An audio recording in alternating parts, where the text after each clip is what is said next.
जब इतना गलत हो जाता है तो अपना चेहरा अपने को पसंद नहीं आता और अपना जीवन अपने को पसंद नहीं आता और अपने अंदर से मन कहने लगता है नष्ट कर दो इस शरीर को। फिर वो जो आगे की लीलाएं होती है, अच्छा ऐसा हुआ, फांसी लगा ली, जहर खा लिया, ये कर लिया, वो कर लिया। यदि तुम परमार्थ के पथिक हो, ये तीन बातें नहीं है तो तुम्हारा पतन हो चुका है। हमारा मन भजन में ले, होटलों में खाओगे, भजन में मन लगेगा, अशुद्ध आहार करोगे, मनमानी व्यभिचार प्रवृत्तियों का दर्शन, संभाषण और क्रिया करोगे और तुम्हारा मन सच्चिदानंद प्रभु में लग जाएगा। तमाशा समझा है, तमाशा समझ लिया अध्यात्म में मन को लगाना। अपनी दिनचर्या में इतना पावर है कि जहर भी समन हो जाएगा। मीरा जी का समन हो गया ना। अगर नियम है 1:45 बजे उठने का, स्नान का, तो 1:45 बजे ही उठना चाहिए, 2 नहीं बजना चाहिए। अपने पास सामर्थ्य होने पर नीचापमानम सुधा, वो नीच है, उस पर शासन कर सकते हैं, पर उसके द्वारा किए हुए अपमान को सह गए और अंदर से मनाया भगवान तुम्हें सुखी रखे, स्वस्थ रहो। जिसका इंद्रिय मनोनिग्रह युक्त समय व्यतीत होता है भगवत चिंतन में, वो महापुरुष है। अभी वर्तमान में ही है, चिंता मत करो, स्थिति जागृत होने में देर नहीं। सच्ची तुममें बहुत सामर्थ्य है, जागो। अगर झुक गए तो रौंद दिए जाओगे। ये 8 बातें भगवत भक्त अपने जीवन में जांच ले कि है कि नहीं है, अगर ना हो तो धारण कर ले। पहला है, संत महापुरुष आपके जीवन में है कि नहीं, ये जांच करनी है। देखा है हमने, अगर किसी संत को आदर्श मानकर आप नहीं चल रहे हो तो दिमाग को खसकते हुए देखा, खसक गया है दिमाग। वो मनमानी आचरण केवल सिद्ध बनने के लिए कर रहे हैं। उनके आचरण ऐसे कि भोले भाले लोग ये समझे कि तो सिद्ध है। और जानते हो सिद्ध किसे कहते हैं? ब्रह्मभूता प्रसन्नात्मा न सोचति न कांक्षति समः सर्वेषु भूतेषु मद भक्तिम लभते पराम निर्माण मोहाजित संग दोषा अध्यात्म नित्या विनिवृत्त कामा द्वंद्व विमुक्ता सुख दुख संगई गच्छन्त मूढ़ा। ये स्थिति आनी चाहिए। पूरा कोरा, जैसे नाटक मंच पर नाटक किया जाता है ना, पूरा दिखाई देता है, पूरा नाटक। क्यों? क्योंकि कोई डांटने वाला नहीं है, कोई आदर्श नहीं है महापुरुष जीवन में। वो जो मन आवे सो बोलो, जो मन आवे सो नाटक करो, तो 100, 200, 500 लोग भोले भाले जिनको ककहरा नहीं आता परमार्थ का, वो कह देते मेरे भगवान, मेरे सिद्ध योगी, मेरे महापुरुष मिटिया मेट कर देते हैं। बात तो तब समझ में आवे जब रसिक जन पास करे, गुरुजन पास कर दे। अपने मन से कुछ नहीं होता, जिसे महापुरुष पास कर दे वही होता है। संत महापुरुष कहे ठीक चल रहे हो, ठीक है, या वो मौन स्वीकृति दे दे, ठीक है। अपने मन से सिद्ध बनने पर सिद्ध थोड़ी कोई हो जाता है। जीवन में तुम्हारे संत हैं कि नहीं, बस इतनी बात देखो। अब एक भगत जी आए थे, अपने लोग तो सबका आदर ही करते हैं। उनका दिव्य रूप से हनुमान जी हमारे सामने प्रकट हुए थे। सच्ची बात कह रहे हैं, जिस समय दिव्य रूप हनुमान जी ने धारण किया तो हनुमान जी महाराज के ही भाई पवन पुत्र भीम कंपायमान थे। भीम जैसे हनुमान जी वैसे भीम बड़े बड़े पर्वतों को अपनी टक्कर से चूर करने के सामर्थ्य रखने वाले। अभी पैदा ही हुए थे भीम और गोद में लिए हुए माता कुंती चल रही थी। अचानक सिंह निकला, दहाड़ हुई तो गिर गए भीम। तो जो जिस चट्टान पे गिरे चकना चूर हो गई चट्टान, और उस आवाज से भयभीत होकर भाग पड़ा सिंह। अभी गोद में बच्चा थे, वो भीम जिस समय प्रार्थना की कि भैया मैं तुम्हारा वो दिव्य रूप देखना चाहता हूं, तो उनका काहे को तुम व्यर्थ में ऐसा तुम नहीं देख पाओगे। तो उनका हमारी लालसा है, आपका छोटा भाई हूं। तो अट्टहास किया हनुमान जी का वो दिव्य रूप कि कंपायमान होकर कह रहे थे, हे वायु पुत्र, हे पवन पुत्र, तुम अपने रूप का स्मरण करो, मेरी सामर्थ्य नहीं। और वो व्यक्ति ऐसे कह रहा, मैं दिव्य हनुमान। हम कह रहे पाखंड मत करो, ठीक से चलो तो ये सब भगवत स्वरूप अनुभव में आ जाएंगे। ठीक से चलो, बड़ा विचित्र स्वरूप है। जब तक जीवन में कोई संत नहीं तो हम ये देख रहे हैं कि वो जीवन या तो पाखंड में सकेल जाएगा और या तो व्यर्थ के चिंतन में फंसा हुआ अपने को मान लेगा कि मैं सिद्ध हूं। आपका शब्द, आपकी दृष्टि, आपकी चेष्टा, तस्मात् शास्त्रम प्रमाणम थे, तब सिद्ध माना जाता है। बहुत सिद्धों के दर्शन हुए गंगा किनारे, सिद्धों का ने कभी नहीं देखा ऐसा प्रमादी। सिद्ध प्रमादी नहीं होता। 95 वर्ष की आयु पूज्य स्वामी श्री ओंकारानंद सरस्वती जी महाराज 4 बजे एक अपने निज जन से कहते, वो स्वेटर पहना दीजिए। बोले स्वामी जी अभी तो धूप है। नहीं, अंदर अभी जाएंगे, चिंतन में विक्षेप होगा, हमारे पास समय नहीं, डाल दो शरीर में। अब इसका एक साधारण शब्द हुआ, इसका प्रभाव इतना पड़ा कि इतनी अवस्था में इतने चिंतन परायण की स्वेटर पहनना है, ये स्मृति बाधा ना पहुंचा पावे, डाल दो शरीर में। कितना सूक्ष्म। बड़े बड़े महापुरुषों को देखा है, अपने ब्रज के प्रेमी जनों को और ब्रह्मबोध संपन्न दोनों महापुरुषों को, किंचन मात्र कहीं भी कोई भी शास्त्र विपरीत शब्द नहीं, एक सेकंड की चेष्टा नहीं पाई शास्त्र विरुद्ध। और यहां शास्त्र में है ही नहीं, हो ऐसे सिद्ध हो रहे हैं। क्यों? क्योंकि जीवन में किसी आदर्श महापुरुष का अंकुश नहीं। अगर किसी संत का भय तुम्हारे जीवन में नहीं है तो ये माया रौन देगी, पक्का समझ लीजिए। कोई महापुरुष तुम्हारे ऊपर अंकुश लगाने वाला हो तो इसीलिए जो देहाभिमानी जी होते भाग पड़ते हैं, क्योंकि उनकी सिद्धावस्था में वो बाधा पहुंचाएंगे। गुरुजन असली सिद्ध बनो, नाटक नहीं, तो भाग पड़ते हैं। और जो गुरुजनों की शरण में रहता है वो परिपक्व भगवत प्राप्त महात्मा बन जाता है। इसलिए पूज्य बाबा कह रहे, पहला किसी महापुरुष का अनुशासन है कि नहीं। प्रगट में अनुशासन जरूरी है, प्रगट में अनुशासन जरूरी है। नारदानंद सरस्वती जी महाराज नैमिषारण्य के पीछे आए थे, कुछ परिक्रम उन्होंने बताया। अब वो पधार गए जो वहां के अधिकारी बनाए गए, विवेकानंद जी। नए वस्त्र धारण करके आ गए। सदवई में मना है, यदि ऊपर का नया वस्त्र हो तो नीचे का पुराना और मलिन होना चाहिए। अगर नीचे का हो तो फिर ऊपर का पुराना मलिन। मैच नया, क्रीच एकदम, ये सब साधुता के कुछ नियम होते हैं, साधुता की एक मर्यादा होती है। तो वो दोनों नए पहन करके आ गए, भूल हो गई उनसे, देखा शिष्य। और नैष्ठिक ब्रह्मचर्य में सफेद कपड़े पहनाए जाते तो और ही वो खिले हुए ऐसे बांधे, ऐसे सब उनकी दृष्टि गई। लाख लाख जहां बैठकर सत्संग सुनते स्वामी श्री नारदानंद सरस्वती जी, बड़े ही महापुरुष थे, अपार भीड़। और सत्संग के बाद 1 घंटा सबको एकांत चिंतन करो। क्या वहां ब्रह्म ज्ञान का सत्संग होता था।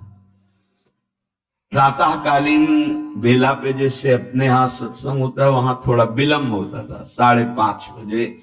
जो निज जनों का वो योग वासिष्ठ से कैसे तुम्हें बताएं, जो उस सभा में बस यही लगता कितनी जल्दी देह रात छूटे और अपने स्वरूप में महापुरुषों का वचन का प्रकाश होता है। एक सत्संग होता था सामूहिक सब लोगों का, एक होता था पर्सनल, जो दिव्य साधक हैं केवल वही बैठ सकते हैं, अन्य नहीं। ऐसे पूज्युड़िया बाबा के यहाँ भी एक होता था पर्सनल ज्ञान का और एक होता था सामूहिक प्रवचन। तो उस समय सामूहिक सत्संग चल रहा था, काफी सब समाज लाखों की थी। देखा दूर से तो एक शिष्य से कहा गौशाला में जाओ, गोबर को गीला कर दो। उनसे कहा विवेकानंद गोबर की छवियां भर करके यहां खड़े हो सत्संग के पास, वहां नन छू नहीं सकता। और गीला गोबर तो जो 2 घंटा सत्संग हुआ पूरा टप टप ऐसे कपड़ों में पूरी हालत बिगड़ गई। क्या था ये? संत शासन। अब दोबारा वो गलती नहीं होगी, समझाने की जरूरत नहीं, समझ गए कि हमसे गलती क्या हुई। संत शासन नहीं है तो ये मन बहुत विचित्र है, बहुत विचित्र है।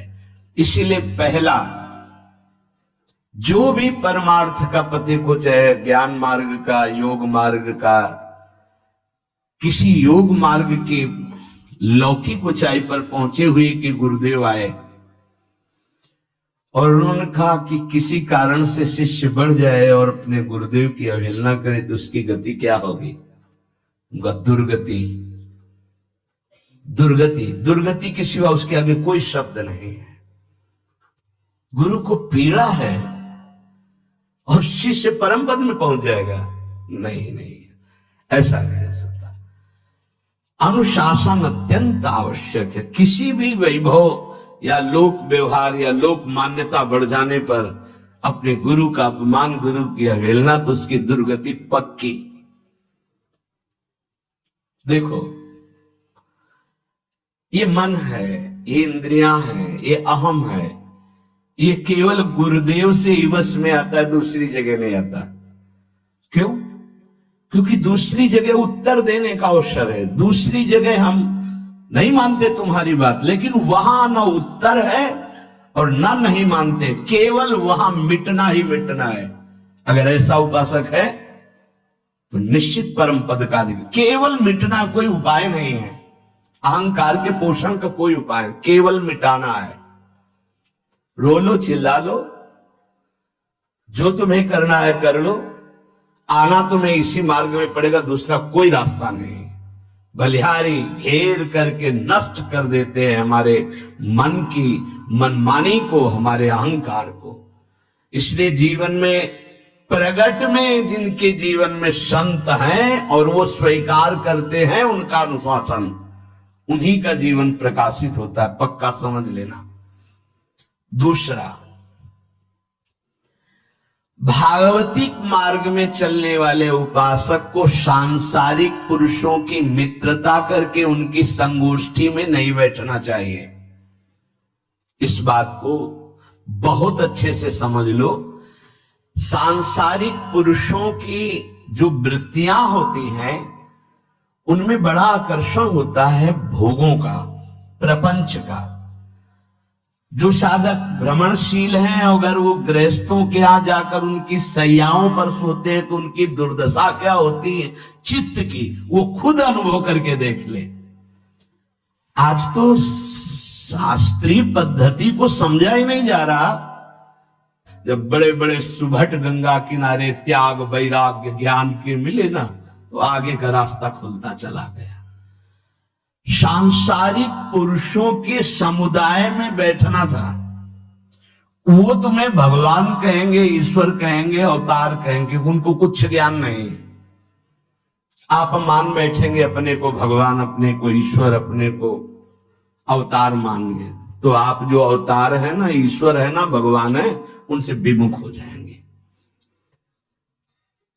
यहां जो भी अवतरित हुए हैं भगवत पार्षद, वो सदैव दैन्य ही रहे हैं। आप देख लीजिए, उच्च कोटि के महापुरुष चाहे जितनी ऊंचाई पर चढ़े हो, सदैव भगवान की ही स्थापना की है। भगवान के नाम की, रूप की, लीला की, धाम की, भगवत महिमा की स्थापना की है। अपनी नहीं, अपने पार्थिव शरीर की नहीं। ध्यान रखना, जितने महापुरुष प्रकट हुए भगवान की स्थापना की।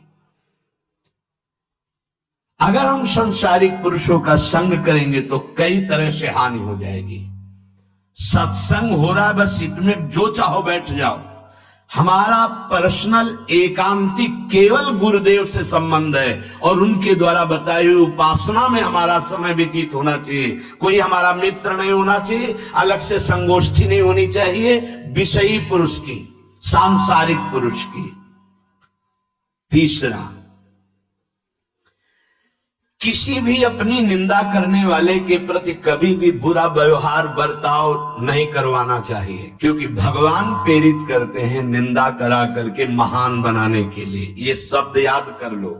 जब तुम्हारी निंदा होने लगे, प्रतिकूलता होने लगे, विपत्ति आने लगे, संकट सताने लगे, तो जान लेना कि तुम्हारी अध्यात्म की भूमिका उठने वाली है, पक्का।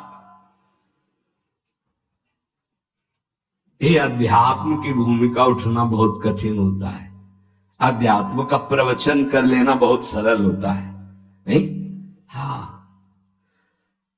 चमड़ी को चिकनी करके और अध्यात्म का प्रवचन करने में कोई कठिनता नहीं, लेकिन चमड़ी और दमड़ी का राग मिटा दे, फिर अध्यात्म की तरफ चले, ये किसी फक्कड़ महात्मा का कृपा पात्र ही होगा जो फकीर होगा, जिसने विश्व की समस्त भोग वासनाओं को रौंद करके अपने स्वरूप में स्थित हो गया। ऐसे महात्मा के संग के बिना अध्यात्म का रंग नहीं चढ़ सकता, और देखने को मिल रहा है।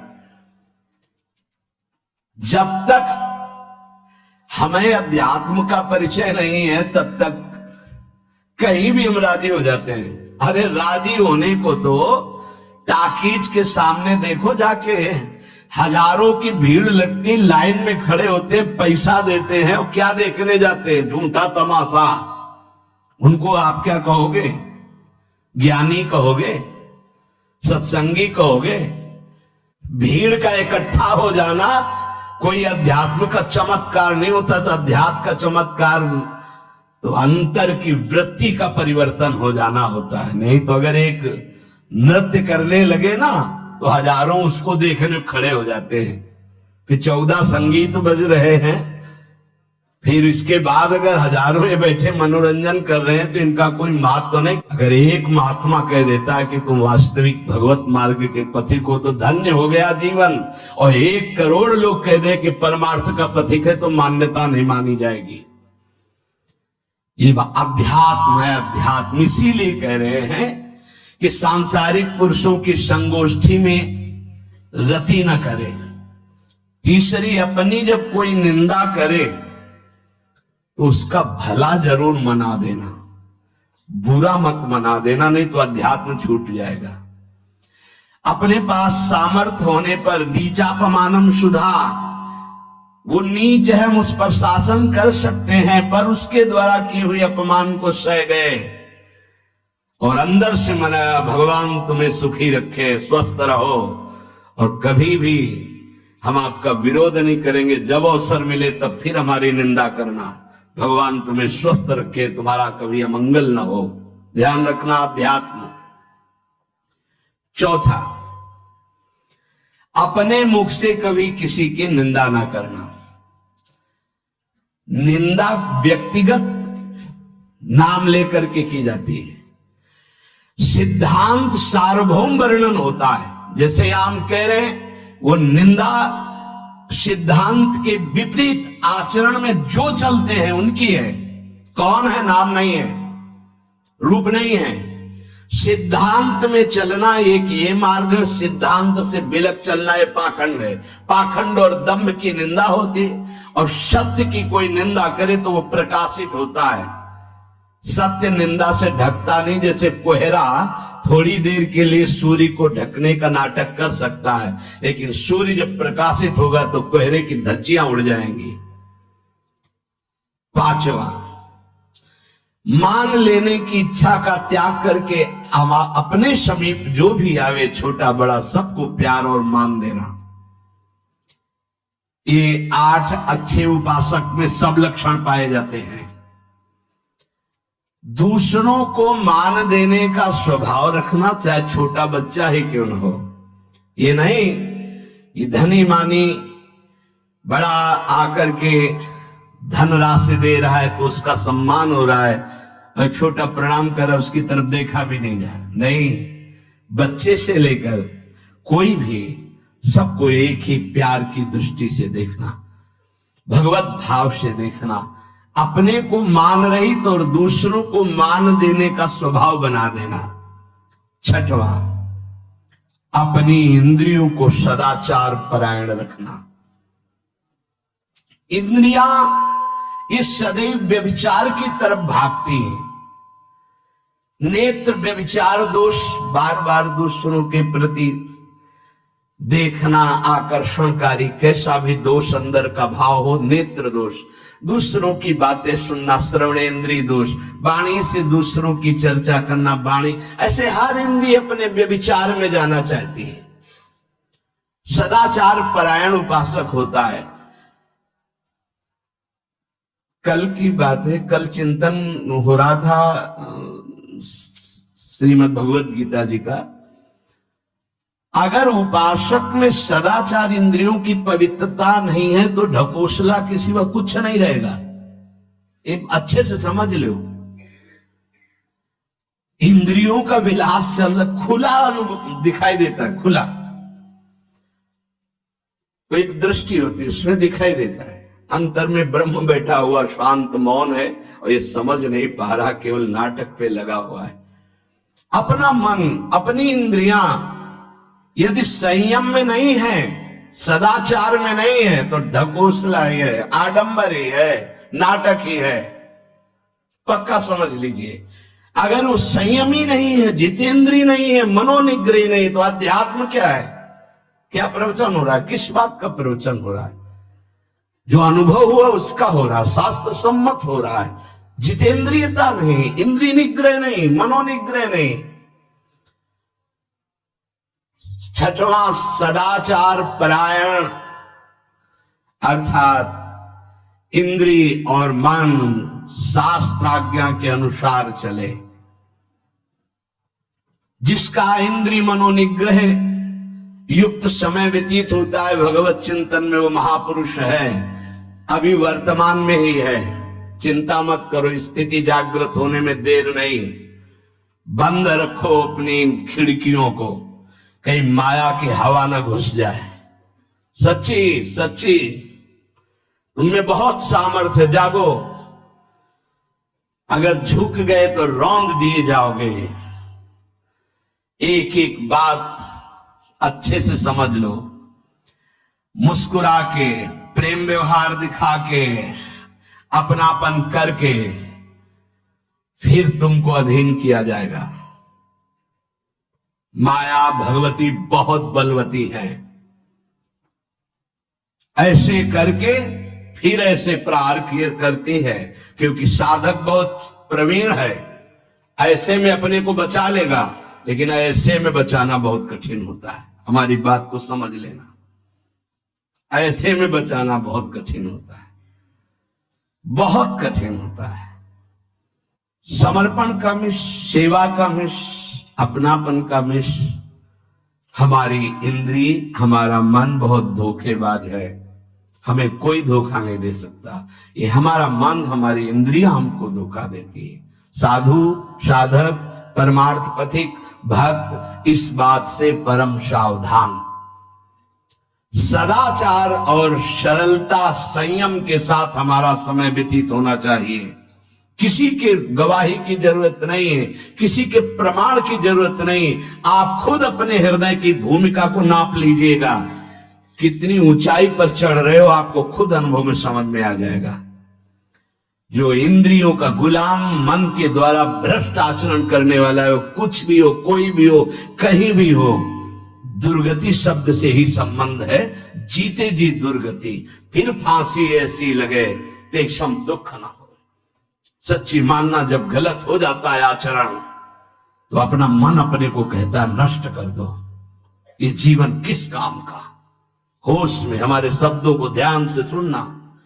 जब इतना गलत हो जाता है तो अपना चेहरा अपने को पसंद नहीं आता, और अपना जीवन अपने को पसंद नहीं आता, और अपने अंदर से मन कहने लगता है नष्ट कर दो इस शरीर को।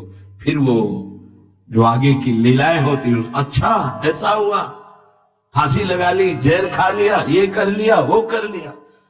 वो इन्हीं इंद्रिय और मन की फिसलन को नहीं सह पाया। अच्छा, किसी महापुरुष का शासन नहीं था, नहीं, उस चूक में भी बचत हो जाती है। एक बहुत बड़े महापुरुष के समीप रहने वाले से चूक हो गई, तो उन्होंने अपने आसन के पास आसन लगवाया। सब साधकों ने कहा कि बहुत बदनामी होगी, क्योंकि आपका नाम आगे है और वो आपके आश्रित है, ऐसा है किसी महापुरुष के। कहा, तुम क्या समझते हो, ये भाया है, चूक हो गई, अब इसको कभी चूक नहीं होगी ऐसा बना देंगे, कभी त्रुटि नहीं होगी, इसको ऐसा बना देंगे। और वो फिर ब्रह्मावर्त बिठूर में रहे, और बहुत अच्छे महात्मा हैं, अब भी हैं।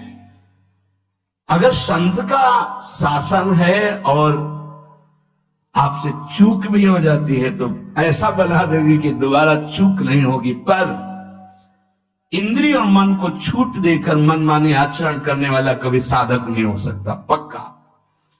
और आप सच्चे मानना, आपकी एक बार इंद्रिय मन छूट हो गई तो जिंदगी भर दबे रहोगे, दहाड़ने लायक नहीं रहोगे। माया तुम्हारे को सदैव कोसती रहेगी, तुम्हारा हृदय जलता रहेगा।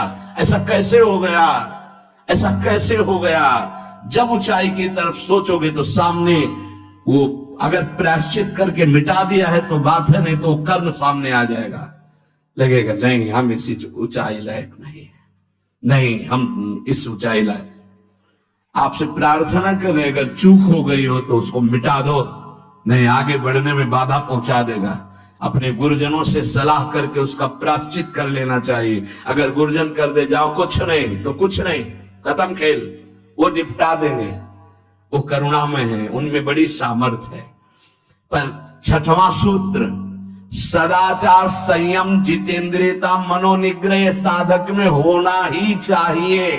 जो साधक एकांत में मनोरंजन करके अपने जीवन को नष्ट कर रहे हैं, अच्छा होता गृहस्थ धर्म में रहते, बाल बच्चे पैदा करके मेहनत करके धर्म पूर्वक कमाते और समाज की सेवा करते। यदि अखंड ब्रह्मचारी वैराग्य मार्ग के पथिक हो तो चूक न होने पावे प्रार्थना करते हैं। इंद्रियों को शिथिल न होने देना, मन को शिथिल मत होने देना, नहीं तो ऐसा बंधने बांध देते हैं कि बड़े बड़ों को सर झुकाकर चलना पड़ता है। रौंद देती है माया, ध्यान रखना, सर उठाने लायक नहीं रह जाता। अगर इंद्रिय जन्य भोगों का आकर्षण नष्ट कर दे तो अपना मन अपने को जलाता रहता, धिक्कार देता रहता। कैसे हो गया ऐसे, तो कैसे हो गया। कीन हो इसका वहू अभिमाना, सुख हो अंचा कृपा निधाना। कहीं अभिमान हो गया कि मैं ब्रह्मचारी हूं, मैं जितेंद्री हूं, मैं मनोनिग्रही हूं, तो ठाकुर जी ने दाना फेंक दिया, देख भला मनोनिग्रही है तो मत चुन। लेकिन कृपा पात्र साधक पुनः अपने आप को सावधान करके सदाचार में ही स्थित रहे। आज सदाचार को समझा ही नहीं जा रहा कि सदाचार है क्या। सातवां, किसी भी पद को साधक कभी स्वीकार न करे। समाज में बड़े पद मिलते हैं, यहां भगवत प्राप्ति की वार्ता हो रही। किसी भी पद, किसी भी सम्मान को स्वीकार न करें। ये सब उपाधियां हैं, अगर उपाधियां स्वीकार की तो उपद्रव शुरू हो जाएंगे। कोई उपाधि स्वीकार न करो तो इतने महान बन जाओगे कि पूरे विश्व में तुम ही होगे। ये भी बात याद कर लो। कोई भी छोटी मोटी उपाधि स्वीकार की तो उस महान को नहीं प्राप्त कर पाओगे। विश्व में तुम ही होगे, या तो ज्ञान में तो एक तुमसे बड़ा कोई है नहीं, और अगर भक्ति में तो तुमसे छोटा कोई नहीं, तो विश्व में तुम ही तो हुई है ना। सब बड़े और आप छोटे, विश्व में आप प्रणादपि सुनीचेन, और ज्ञान तो हम ब्रह्मास्मि, सबको समेट लिया अपने में, एक के सिवा दूसरा कोई नहीं। ये है उपाधि रहित महापुरुष की स्थिति। कोई उपाधि स्वीकार न। अनंत ब्रह्मांडों का महारत्न इंद्र नीलमणि, जहां जहां भक्त मेरा चरण रखे वहां वहां रखूं हाथ, पीछे पीछे मैं फिरूं कभी न छाड़ू साथ। इससे बड़ा कोई पद होगा? निरपेक्षम मुनिम शांतम निर्वैरम समदर्शनम अनुब्रजाम्य हम नित्यम पुयेत्यंगुरेणु भी। जिसकी चरण रज लेने के लिए परब्रह्म परमात्मा पीछे डोलता है, वो है ये पद। जब कोई पद नहीं स्वीकार करता तो ये पद प्राप्त होता है। इसलिए सातवां, किसी भी उपाधि को, पद को साधक कभी स्वीकार न करे। आप यहां के अमुक बन करके अमुक नहीं, सेवाएं सब हैं और सेवक हूं, कोई पद नहीं। देख लो बड़े बड़े महापुरुषों को। पूज्यपाद उड़िया बाबा जी ने जब देखा तो दंड का विसर्जन कर दिया कि पद की तरफ ये घसीट रहा है। गंगा जी में महाप्रभु चैतन्य देव ने गंगा जी में जो हमारे परम पद के बीच में आएगा वो सबका प्रवाहित कर देना ही उचित है। बहुत समझना, पूरे जीवन भर याद रखना, यह अध्यात्म है। अध्यात्म कभी कोई भी उपाधि स्वीकार न करे। वो बहुत जल्दी उपाधियां सामने लिख दी जाती है, तभी कोई वो स्थिति ही नहीं आती। उपाधि हमारे ब्रजमंडल में एक से एक महापुरुष हुए हैं। बाबा प्राण धन रहे हैं, कितने संत महापुरुष, और उनको यहां प्यार से ब्रजवासी जन मेरो बाबा प्रिया प्रीतम के लाडले। कोई उपाधि नहीं, कोई पदवी नहीं, कोई प्रतिष्ठा नहीं। और आठवां,